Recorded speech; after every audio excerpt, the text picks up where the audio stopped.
안녕하세요. 구름이입니다. 구독과 좋아요 부탁드립니다. FC 바이에른은 이번 시즌 챔피언스 리그 원정 경기에서 성적이 좋지 않았습니다.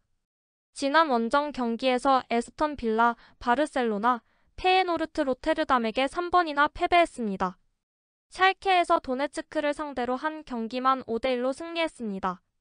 바이에른은 셀틱의 홈경기 무패 행진 22연패를 끝내고 싶어 하지만 콤파니 감독은 어려운 결정에 직면해 있습니다.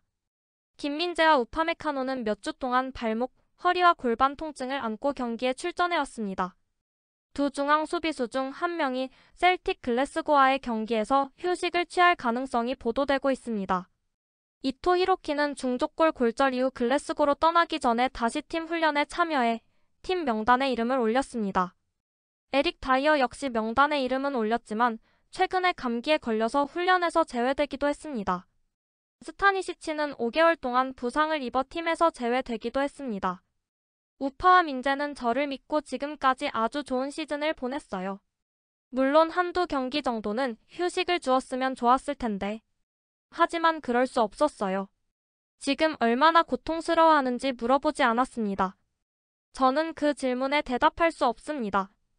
셀틱은 감정과 행복감을 가지고 플레이하는 팀으로 수비적으로 모든 것에 몸을 던지고 열정을 다해 전진하는 팀입니다.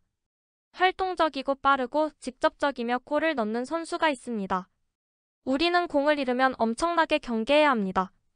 결승전이 홈 경기장에서 열릴 때는 정말 대단합니다. 결승전은 목표이자 꿈입니다. 우리는 한 걸음씩 나아가야 하고 이제 플레이오프 원정 경기가 첫 걸음입니다. 동기를 부여하는 데 도움이 됩니다. 부인할 수 없습니다. 또한 우승하지 못한 것이 이상하게 느껴졌습니다. 너무 익숙해졌거든요. 미친 소리겠지만 사실 그랬습니다. 물론 실망도 많았지만 다시 우승하고 싶어서 조금 더 힘을 얻습니다. 우승하는 게 정말 좋거든요. 승리와 분위기가 기대됩니다. 가본 적이 없는 새로운 경기장에서 경기를 할 때 무슨 일이 일어날지 모르고 셀틱과의 경기를 정말 기대하고 있습니다. 셀틱은 공격적이고 좋은 팀입니다. 우리는 압박을 뚫고 나가야 하고 공격적인 축구를 해야 합니다. 빌드업 플레이로 시작해서 우리는 완전히 깨어 있어야 합니다. 셀틱은 공을 가지고 싸우는 것을 좋아하지 않기 때문에 우리는 가능한 한 그들의 박스를 향해 공격 플레이를 구축하고 기회를 만들고 싶습니다. 이토는 아직 FC 바이에른에서 경쟁적인 경기를 하지 않았습니다. 우리는 다른 포지션에서도 뛸 수 있는 왼발잡이 센터백을 영입하게 되어 기쁩니다. 우리 모두 그가 돌아온 것을 기뻐했고 훈련에서 잘 해냈습니다. 이토의 첫 출전을 기대하고 있습니다. 그건 미래의 일입니다. 그 전에 해야 할 일이 많습니다. 뮌헨에서 다시 결승전을 치르는 건 특별한 일입니다. 토마스와 저는 그때 경기를 치른 유일한 사람입니다. 저희에게도 당시에 여기 있던 모든 직원들에게도 특별한 일입니다. 저희는 흥분됩니다. 하지만 먼저 셀틱을 지나야 하고 한 번에 한 걸음씩 나아가야 합니다. 저는 우리가 많은 승리를 거두고 공격으로 하루를 마무리하는데 익숙한 팀과 경기를 하고 있다고 생각합니다. 그들은 골을 넣는데 익숙합니다. 그리고 그 자신감을 큰 경기로 가져갑니다. 하지만 그들이 덜 하는 것도 있습니다. 아마도 국내 리그에서는 덜 수비할 것입니다. 저는 리그에서 우위를 점하는 클럽을 상대로 그런 경험을 했습니다. 우리에게 히로키는 프리시즌에 정말 좋았습니다. 스타니시치처럼 너무 오랫동안 빠진 것은 정말 유감스러운 일이었습니다. 우리가 그 점을 변명으로 삼지 않은 것도 다행입니다. 이제 그들은 돌아왔고 우리는 마침내 그 분야에서 숨쉴 공간을 얻었다고 느낍니다. 우리는 이제 경험과 자질을 갖춘 더 많은 선수들을 확보했지만 이토의 체력을 판단하기는 어렵습니다. 훈련에서의 인상은 좋았지만 그들을 위해 마지막 순간 친선 경기를 조직할 수는 없습니다. 그 질문은 괜찮다고 생각합니다. 사실입니다.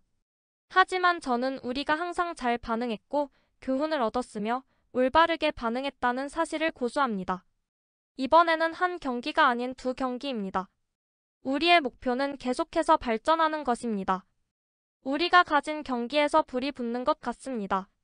하지만 이번 경기의 심리는 다릅니다. 왜냐하면 우리는 두 다리를 가지고 있기 때문입니다. 셀틱도 우리에게 와야 하고 우리는 좋은 분위기도 가지고 있습니다. 마치 우리가 역습을 당하고 실점한 것처럼 들릴 수 있습니다. 하지만 목표는 달랐습니다. 하지만 지금 이 토론에서 그것은 중요하지 않습니다. 우리가 사고를 넣었어야 했는데도 페에노르트가 경기를 주도하고 있었다고 생각했습니다. 제 희망과 역할은 우리가 그 순간을 핵심 순간으로 만들어 팀으로서 발전의 다음 단계로 나아갈 수 있도록 하는 것입니다. 몇 주 전의 경기에 대해 이야기하는 것이 아닙니다. 우리는 챔피언스 리그에서 골을 넣고 기회를 만들었다는 것을 알고 있습니다. 이 대회에서 우리가 더 나은 팀일 때가 많았지만 항상 승리가 목표였죠. 오늘은 셀틱 원정 경기입니다. 하지만 두 경기이고 우리가 발전하는 것이 중요합니다. 모든 선수들이 센터백뿐만 아니라 모든 포지션에서 많은 경기에 출전하고 있습니다. 그래서 저희는 항상 변화를 줄 수 있는 스쿼드를 원했습니다. 우리는 항상 그렇게 해왔지만 큰 이슈가 되지는 않았습니다. 누가 어디에서 뛰는지 보겠습니다. 중요한 것은 선수의 프로필, 자질, 그리고 무엇을 개선해야 하는지 인식하는 것입니다. 에벨 프로인트와 함께 스쿼드를 계획할 때 프로필에 반대하는 결정을 내린 적이 없다고 생각합니다. 중요한 것은 그 선수들이 다시 회복된다는 것입니다. 퍼즐처럼 팀을 구성하는 것이 중요하며 우리는 항상 개별 선수와 함께 올바르게 하려고 노력합니다. 리버풀과 맨시티가 키미의 이적료에 대한 협상을 가졌다고 합니다. 시티에서는 펩 과르디올라라는 오랜 지인을 만날 수 있을 것이고 리버풀에서 키미이는 알렉산더 아놀드가 떠날 경우를 대비한 선수일 것입니다. 독일 스포츠일에 따르면 자말 무시알라의 계약 연장 역시 키미의 결정에 달려있는 것으로 보인다고 합니다. 다음 시즌 챔피언스 리그 진출에 실패하면 보루시아 도르트문트는 재정적 손실을 상쇄하기 위해 스타 선수를 판매할 계획입니다. 제이미 기텐스가 가장 유력한 후보입니다. 바이에른과 첼시가 관심을 가지고 있습니다. 도르트문트는 기텐스에게 8천만에서 1억 유로를 기대하고 있습니다. 바이에른 팬들은 김민재나 우파메카노 중 한 명이 빠지면 과연 이길 수 있을지 불안해하고 있습니다. 미안하지만 왜 항상 덜 중요한 분데스리가 경기를 하죠? 4대0에서 아즈누처럼 일찍 교체하는 대신에 거의 항상 끝까지 뛰었죠.